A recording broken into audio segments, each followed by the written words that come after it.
ప్రియ శ్రోతలారా, ఈ రోజున మనం 2 తిమోతి 2 మొదటి వచనము నుండి 15 వచనం వరకు పాఠం వినబోతున్నాము. ధ్యానపూర్వకంగా వినండి. నా కుమారుడా, క్రీస్తు యేసునందున్న కృపచేత బలవంతుడవు కా. శ్రోతలు, 2 తిమోతి 2 మన ఆత్మలకు ఎంతో ఉల్లాసం కలిగిస్తుంది. విశ్వాసి యొక్క కర్తవ్యాన్ని ఉపదేశించడానికి 7 ఉపమాన వాక్చిత్రాలు చూపబడినవి. కడవరి కాలంలో మనకు ఈ ఉపమాన సందేశాలు ఎంతో అర్థవంతమైనవి. వీటిని మా శ్రోతలందరూ తమ హృదయాలపై గట్టిగా ముద్రించుకోవాలని మనవి.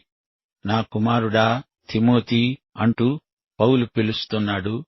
తిమోతి పౌలుకు శరీరరీత్యా కుమారుడు కాడు. పౌలు సేవకు ఫలితంగా తిమోతి రక్షించబడ్డాడు. యేసుక్రీస్తును స్వకీయ రక్షకుడుగా అంగీకరించాడు. ఎవడైనా క్రీస్తునందలి విశ్వాసము చేతనే దేవుని కుటుంబములోనికి తిరిగి జన్మిస్తాడు, దేవుని బిడ్డ అవుతాడు. 1 పేతురు 1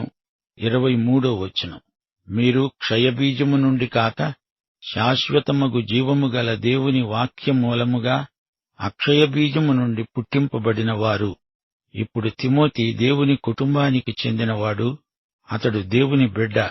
అందుకే పౌలు అతణ్ణి ఉద్దేశించి అంటున్నాడు, నా కుమారుడా తిమోతి, నీవు బలవంతుడవు కావాలి. ఎలాగా? క్రీస్తు యేసునందున్న కృపచేత. ఇది కృపాబలం. కృప క్రీస్తు యేసునందే ఉన్నది. నీ స్వప్రయత్నం, నీ స్వయం కృషి ఎందుకు పనికిరావు. నీ స్వప్రయత్నం మీద నీవు ఆధారపడితే నీకు ఆశాభంగమే మిగులుతుంది.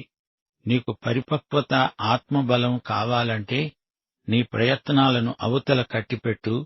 క్రియావాదుల వలలో చిక్కుకుంటావు. జాగ్రత్త. క్రైస్తవ జీవితం క్రీస్తు జీవితమే. కృపచేత విశ్వాసము ద్వారా రక్షించబడ్డాము. రక్షించబడిన తరువాత అదే కృపను బట్టి జీవిస్తాము. కృపాబలం లేకుండా ఆధ్యాత్మిక జీవితంలో ఎదగలేము. దేవుడు నీకు నాకు తండ్రి. అది ఆయన కృపే. తన కుమారుణ్ణి గనుకే నేను తప్పు చేసినా ఒప్పుకుంటే వెంటనే క్షమిస్తాడు. ధర్మశాస్త్రం క్రింద ఉన్నవాణ్ణి కాను. ఇది ధర్మశాస్త్రం బెత్తం కాదు, నా తండ్రి అయిన దేవుని చిత్తం. క్రీస్తునందున్న దేవుని కృపచేతనే నీవు నేను బలవంతులం కాగలం. 2 నీవు అనేక సాక్షుల ఎదట నా వలన వినిన సంగతులను ఇతరులకు బోధించడానికి సామర్థ్యము గల నమ్మకమైన మనుష్యులకు అప్పగించు. చూచారా శ్రోతలు, పౌలు రాబోయే తరాన్ని గురించి, భవిష్యత్తును గురించి ఆలోచిస్తున్నాడు. నాకప్పగించబడింది నమ్మకమైన మరొకరికి అప్పగించాలి. పౌలు తిమోతికి, తిమోతి మరొకరికి, ఆ మరొకరు ఇంకొకరికి అప్పగించేట్లు చూడాలి. 4 తరాల వరకు ఇది కొనసాగేందుకు మనం బాధ్యత వహించాలి. ఒక్కొక్కప్పుడు మనము ఏలియా చేసిన పొరపాటే చేస్తుంటాము. నేను తప్ప మరొకరు ఎవ్వరూ లేరు అనుకుంటాము. అది సరికాదు. తరం నుండి మరో తరానికి ఈ దివిటి చేతులు మారాలి. మనం తండ్రి పని మీద ఉండాలి. తన 12వ ఏట యేసు మరియ యోసేపులతో పండితుల సదస్సులో నుండి ఏమన్నాడు? నేను నా తండ్రి ఇంటి పని మీద ఉంటానని మీకు తెలీదా? క్రీస్తును విశ్వసించినందుచేత మనం దేవుని పిల్లలమయ్యాము. యోహాను సువార్త 1 తనను ఎందరు అంగీకరించారో వారికి, అందరికి, అనగా తన నామమందు విశ్వాసముంచిన వారికి దేవుని పిల్లలవడానికి ఆయన అధికారం అనుగ్రహించాడు. మనం దేవుని పిల్లలము గనుక ఆయన పనిమీదే ఉండాలి. దేవుని పనేమిటి? సువార్తను భూదిగంతాల వరకు ప్రకటించటమే మన తండ్రి పని. దేవుని పని చెయ్యాలంటే దేవుని కృప మనందరికీ కావాలి. ఆయన బిడ్డలము కాబట్టి అడుగడుగునా ప్రతి విషయంలో మనకు దేవుని కృప కావాలి. కృపలో పరిపక్వత దిశగా ఎదగాలి, ఎదుగుతూ ఉండాలి. ప్రియ సోదరుడా, సోదరి, నీ స్వవిషయంలో నీకు ఆశాభంగం కలిగిందంటే దానికి ఒకే కారణమున్నది. నీవు నీ స్వశక్తిపై ఆధారపడుతున్నావు. నీ స్వశక్తి దేవుని దృష్టిలో అశక్తి. మనం విశ్వాసంతో నడవాలి గాని వెలుచూపుతో కాదు. దేవుని వాక్యమెరిగిన వారు, దాన్ని మనఃపూర్వకంగా నమ్మినవారు ఎన్నటికీ నిరుత్సాహపడరు. నీ స్వంతంగా బతుకుదామనుకుంటున్నావేమో, అది కుదరదు. భవిష్యత్తును నేనే తీర్చిదిద్దుకుంటాననుకుంటే అది పనిచెయ్యని ఊహ అవుతుంది. పాత స్వభావాన్ని మరమ్మతు చేసే విఫల ప్రయత్నం మానుకో. సోదరీ సోదరులారా, బలవంతులవ్వాలంటే క్రీస్తు యేసునందున్న కృపచేతనే అది సాధ్యం. ఇక రెండో ఉపమాన వాక్చిత్రం, మంచి సైనికుడు. 3-4 వచనాలు. క్రీస్తు యేసు యొక్క మంచి సైనికుని వలె నాతో కూడా శ్రమను అనుభవించు. సైనికుడెవడూ యుద్ధానికి పోయేటప్పుడు తనను దండులో చేర్చుకున్న వానిని సంతోషపెట్టాలని ఈ జీవన వ్యాపారాలలో చిక్కుకొనడు. సోదరీ సోదరులారా, వినండి. దేవుని బిడ్డలు సైనికులా? ఎఫెసీ పత్రిక చిట్టచివరి అధ్యాయంలో విశ్వాసి ఒక ఆధ్యాత్మిక యుద్ధం చేస్తున్నట్లు చెప్పబడింది. విశ్వాసి దేవుడిచ్చే సర్వాంగ కవచం ధరించుకోవాలి. ఎఫెసీ పత్రిక 6వ అధ్యాయం 12-13 వచనాలు. మీరు అపవాది తంత్రాలను ఎదిరించడానికి శక్తిమంతులగునట్లు దేవుడిచ్చే సర్వాంగ కవచాన్ని ధరించుకోండి. ఏలయనగా మనము పోరాడేది శరీరులతో కాదుగాని ప్రధానులతోనూ అధికారులతోనూ ప్రస్తుత అంధకార సంబంధులైన లోకనాథులతోనూ ఆకాశమండలమందున్న దురాత్మల సమూహములతోనూ పోరాడుతున్నాము. అందుచేత మీరు ఆపద్దినమందు వారిని ఎదిరించడానికి, సర్వమూ నెరవేర్చిన వారై నిలువబడడానికి శక్తిమంతులగునట్లు దేవుడిచ్చే సర్వాంగ కవచము ధరించుకొనండి. సైనికుడు తనను దండులో చేర్చుకున్న సేనాపతిని సంతోషపెట్టడానికి తాను జీవన వ్యాపారములలో చిక్కుకొనడు. సేనాపతి పిలిచినప్పుడు సైనికుడు యుద్ధరంగంలోకి దూకడానికి సిద్ధంగా ఉండాలి. అంతేకాని నా వ్యాపారం చూసుకోవాలి, నేను పెళ్లి చూపులకు వెళ్ళాలి, సెలవియ్యండి అని దరఖాస్తులు పెట్టుకోకూడదు. అలాంటివి అంగీకరించబడవు. జీవన వ్యాపారాలలో చిక్కుకున్నవాడు మంచి సైనికుడు కాడు. అతడు తన సేనాపతికి బాధ కలిగించిన వాడవుతాడు. సైనికునికి సర్వకాల సర్వావస్థలలో సిద్ధపాటు అవసరం. అతడు శ్రమను అనుభవించాలి. పౌలంటున్నాడు, తిమోతీ, నీవు నాతో కూడా శ్రమలనుభవించాలి. సైనికుడు పెళ్లి చేసుకోకూడదు అని పౌలు చెప్పటం లేదు. అయితే లౌకిక వ్యవహారాలలో తలదూర్చకూడదు అని ఖండితంగా చెబుతున్నాడు. లోక సంబంధమైన వ్యవహారాలలో తలమునకలైన వ్యక్తి సైనిక జీవితానికి తగడు. వ్యాపారం వర్తకం చేసేవారు తమ వృత్తి వల్ల దేవునికి మహిమ కలుగుతున్నదా లేదా అని పరీక్షించి చూసుకోవాలి. నీ జీవితానికి అది ఆటంకమైతే దాన్ని తెగనమ్మి చేతులు కడుక్కోవాలి.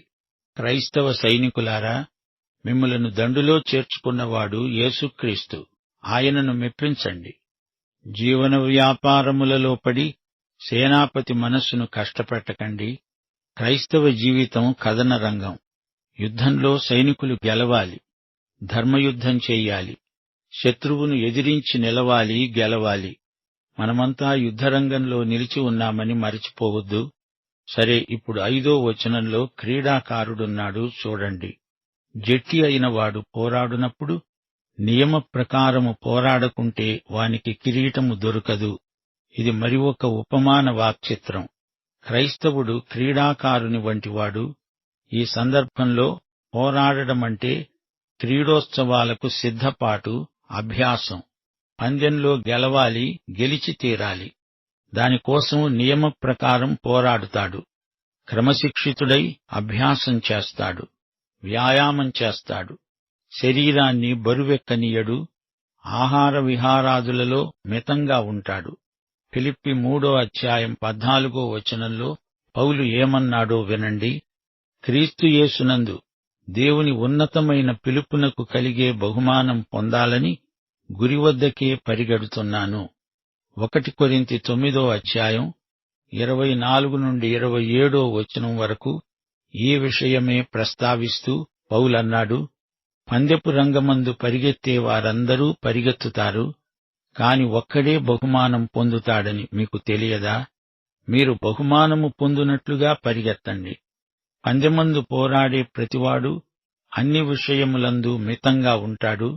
వారు క్షయమగు కిరీటము పొందడానికి, మనమైతే అక్షయమగు కిరీటము పొందడానికి మితముగా ఉన్నాము. నేను గురిచూడని వానివలే పరిగెత్తేవాడను కాను, గాలిని కొట్టినట్లు నేను పోట్లాడడం లేదు. గాని ఒకవేళ ఇతరులకు ప్రకటించిన తరువాత నేనే భ్రష్టుడనైపోతానేమో అని నా శరీరమును నలగ్గొట్టుకుని దానిని వశపరుచుకుంటున్నాను. చూచారా, క్రీడాకారుడు ఎలా నియమ ప్రకారం అభ్యాసం చేస్తాడో గుర్తించండి. పందెంలో గెలిస్తే పందెపు రంగానికి అవతల నిలిచిన యేసు నన్ను నిన్ను మెచ్చుకుంటాడు. భళా మంచి దాసుడా, దాసురాలా అని మెచ్చుకుంటాడు. ఆయన బహుమానమిస్తాడు, ప్రశంసిస్తాడు. దేవుని బిడ్డలు ఎంతో పోరాడాలి, ఎంతో అభ్యాసం చెయ్యాలి. శరీరాన్ని అదుపులో ఉంచుకోవాలి. పందెంలో గొప్ప బహుమానం గెలుచుకోవాలి. పందెపు రంగంలో పాల్గొనగోరేవారు పాటించవలసిన కొన్ని నియమాలున్నాయి. వాటిని పాటించి తీరాలి. అభ్యాసము కూసు విద్య అన్నారు. దేవుని వాక్య నియమాలు తూచా తప్పకుండా నెరవేర్చాలి.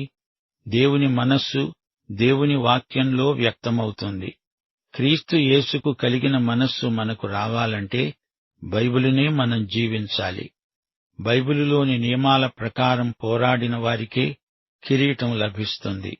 గెలవాలంటే నియమ ప్రకారమే అనుదినము శరీరంతో పోరాడాలి. ఇప్పుడు 6వ వచనంలో మరో ఉపమాన వాక్చిత్రం, వ్యవసాయదారుడు. ఇది ఎంతో అర్థవంతమైన ఉపమానం. పాటుపడిన వ్యవసాయకుడే మొదటి ఫలములలో పాలు పుచ్చుకొనవలసినవాడు. భూమిని దున్ని విత్తనాలు వేసే కర్షకుడు. దేవుని వాక్యమే విత్తనం. పనలు తెచ్చి ప్రభువు పాదాల దగ్గర ఉంచుదాము అంటూ కోతకాలం పాటలు పాడడం విశ్వాసులకు పరిపాటి. అయితే విత్తనాలు నాటుదాము, సమృద్ధి పంట కోతాము అనే పాటలు కూడా మనం పాడాలి. పంట ఎక్కువ రావాలి, బంగారు పంటలు పండించాలి. దేవుని వాక్య బీజాలు చల్లకుండా, విత్తనాలు నాటకుండా 2-3 పనలు తెస్తే అది ప్రభువుకు తృప్తి కలిగిస్తుందా చెప్పండి? దేవుని వాక్యమంటే బైబిలులోని 66 గ్రంథాలు. అంతా కలిసి ఒకే వాక్యం. అంతా బోధించాలి, ప్రకటించాలి. 7వ వచనం, తిమోతీ, నేను చెప్పే మాటలు ఆలోచించుకో. అన్ని విషయములందు ప్రభువు నీకు వివేకము అనుగ్రహిస్తాడు. నా సువార్త ప్రకారము దావీదు సంతానములో పుట్టి మృతులలో నుండి లేచిన యేసుక్రీస్తును జ్ఞాపకం చేసుకో. తిమోతీ, నీవు యేసుక్రీస్తును మరచిపోవద్దు. ఆయనను సర్వకాల సర్వావస్థలలో జ్ఞాపకం చేసుకుంటూ ఉండు. ఆయన దావీదు కుమారుడు. ఆయన దావీదు సింహాసనానికి హక్కుదారుడు. ఆ సింహాసనం మీద ఆయన కూర్చుంటాడు, పరిపాలిస్తాడు. ఆయన మృత్యుంజయుడు. పౌలంటున్నాడు, ఇది నా సువార్త. దానిని తాను ప్రకటిస్తాడు గనుక అతని సువార్తే. ఎవరు ప్రకటిస్తారో అది వారిదే అవుతుంది. దున్నేవానిదే పొలం, బోధించేవారిదే సువార్త. అది యేసు వార్త. 9-10 వచనాలు. నేను నేరస్తుడనై ఉన్నట్లు ఆ సువార్త విషయమై సంకెళ్లతో బంధించబడి శ్రమపడుతున్నాను. అయినను దేవుని వాక్యము బంధించబడి ఉండలేదు. అందుచేత ఏర్పరచబడిన వారు నిత్యమైన మహిమతో కూడా క్రీస్తు యేసునందలి రక్షణ పొందవలెనని నేను వారి కొరకు సమస్తము ఓర్చుకుంటున్నాను. శ్రోతలు వింటున్నారా? దేవుని వాక్యమును ప్రకటించిన నేరానికి పౌలును చెరసాల నిర్బంధంలో ఉంచారు. అతని మీద అభియోగాలెన్నో మోపారు. దేవుని వాక్యమును ఎవ్వరూ బంధించలేరు. పౌలును రోమా ప్రభుత్వం సంకెళ్లతో బంధించారుగాని దేవుని వాక్యాన్ని బంధించగలిగారా? దేవుని వాక్యము ప్రబలమై భూదిగంతాల వరకు ప్రసరిస్తుంది. దానిని ఎవరూ ఆపలేరు, దాచలేరు, నిర్బంధించలేరు. 11వ వచనం, ఈ మాట నమ్మదగినది. ఏదనగా మనమాయనతో కూడా చనిపోయిన వారమైతే ఆయనతో కూడా బ్రతుకుతాము. 2000 సంవత్సరాల క్రిందట శిలువ మీద చనిపోయిన యేసు మరణం ఆయనను నమ్ముకున్న వారి మరణమవుతుంది. విశ్వాసము ద్వారా ఆయనతో మనము సంయుక్తపరచబడతాము. ఆయన లేచినప్పుడు ఆయనతో కూడా లేచిన వారమై నూతన జీవము గలవారమై బ్రతుకుతాము. ఈ రోజున యేసు నీ యందు నీ ద్వారా తన జీవితాన్ని మరోసారి జీవించగోరుతున్నాడు. ఇదంతా పరిశుద్ధాత్మ ద్వారానే జరుగుతుంది. 12వ వచనం, సహించిన వారమైతే ఆయనతో కూడా ఏలుతాము. ఆయనను ఎరుగమంటే మనలను ఆయన ఎరుగను అంటాడు. ఎందరో యేసు కోసం హతసాక్షులయ్యారు. రోమా ప్రభుత్వ కాలంలో 50 లక్షల మందికి పైగా ప్రభువు కోసం ప్రాణాలు కోల్పోయారు. శ్రమలు పొంది మహిమలో ప్రవేశించిన హతసాక్షులు ఎంతో ధన్యులు. యేసుక్రీస్తును విశ్వసించినందుకు వారికి హతసాక్ష్య భాగ్యం ప్రాప్తించింది. యేసును ఎరుగననేవాణ్ణి రేపు ఆయన కూడా ఎరుగను అంటాడు. యాకోబు పత్రిక 2వ అధ్యాయం 17వ వచనం, క్రియలు లేని విశ్వాసము మృతమని యాకోబు పత్రిక చెబుతోంది. పౌలు కూడా యాకోబుతో ఏకీభవిస్తాడు. విశ్వాస క్రియలను గురించి యాకోబు మాట్లాడితే విశ్వాసం పనిచేస్తుందని పౌలు చెబుతున్నాడు. ఇద్దరి సందేశమూ ఒకటే. వారి మధ్య ఎట్టి భేదాభిప్రాయాలు లేవు. విశ్వాసం రక్షిస్తుంది. అయితే అది పనిచేసే విశ్వాసం. విశ్వాసం వల్ల నీతిమంతులమవుతాము. అయితే నీతిమంతుడు విశ్వాసము వల్లనే జీవిస్తాడు. 13వ వచనం, మనము నమ్మదగని వారమైనను ఆయన నమ్మదగిన వాడుగా ఉంటాడు. ఆయన తన స్వభావమునకు విరోధముగా ఏదీ చెయ్యలేడు. దేవస్వభావానికి విరుద్ధమైనదేదీ ఆయన అంగీకరించడు. అబద్ధికుణ్ణి ఆయన సత్యవంతుడని ఆమోదించడు. అందుకే ప్రభువు వేషధారులైన పరిసయ్య నాయకులను తీవ్రంగా గద్దించాడు. నాటి మతనాయకులు తాము కానిది అవును అన్నట్లు నటించారు. లోపల ఒకటి, బయట ఒకటి. ఆయన ఎదుట అసత్యమైనదేదీ నిలువజాలదు. 14వ వచనం, వినేవారిని చెరపటానికే కాని మరి దేనికిని పనికిరాని మాటలను గూర్చి వాదము పెట్టుకొనవద్దని ప్రభువు ఎదుట వారికి సాక్ష్యమిస్తూ ఈ సంగతులను వారికి జ్ఞాపకము చెయ్యి. మాటలను బట్టి వివాదాలు కల్పించుకోవద్దు. ఏవేవో సిద్ధాంతాలను సమర్థించుకోవడానికి వాగ్వివాదాలు పెట్టుకోవద్దు. ముఖ్యమైన ప్రాతిపదిక సత్యం అందరూ అంగీకరిస్తారు. ప్రత్యేక సిద్ధాంతాల విషయంలో ప్రతి ఒక్కరికీ స్వేచ్ఛ ఉన్నది.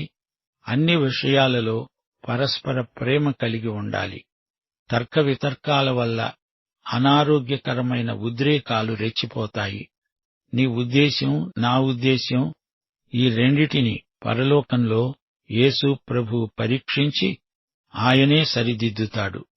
క్రీస్తునందు మనమందరము ప్రేమగలిగి సత్యమందే నిలిచి యేసులాగే ఉండడానికి అన్ని విషయాలలో ఎదుగుదాము.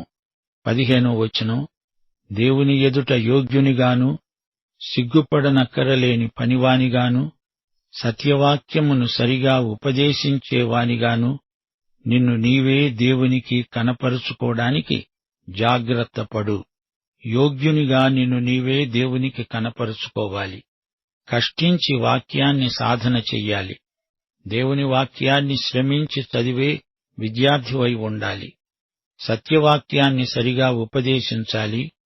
సరిగా విభజించడం నేర్చుకోవాలి. అక్కడ కొంత, ఇక్కడ కొంత తీసుకొని బోధించటం కాదు. వాక్యమంతా పూర్తిగా సందర్భశుద్ధిగా బోధించాలి. ఈ వాక్య భాగం ఇశ్రాయేలుకు చెందిందా, లేక సంఘానికి చెందిందా, లేక అన్యజాతులకు చెందిందా అని తెలుసుకొని సరిగా అన్వయించటం నేర్చుకోవాలి. రక్షణ సందేశం ఒకటే కాని సందర్భాలను గమనించాలి. యేసుక్రీస్తు యొక్క విమోచనాత్మక కృపచేతనే నాడు నేడు ఎవరైనా రక్షణ పొందగలరు. పాఠం ఇంతటితో సమాప్తం. మన ప్రభువు రక్షకుడు అయిన యేసుక్రీస్తు వారి దివ్యకృప, తండ్రి అయిన దేవుని పరమ ప్రేమ, పరిశుద్ధాత్మ సహవాసము మనందరికీ సదాకాలము తోడై ఉండునుగాక. ఆమేన్.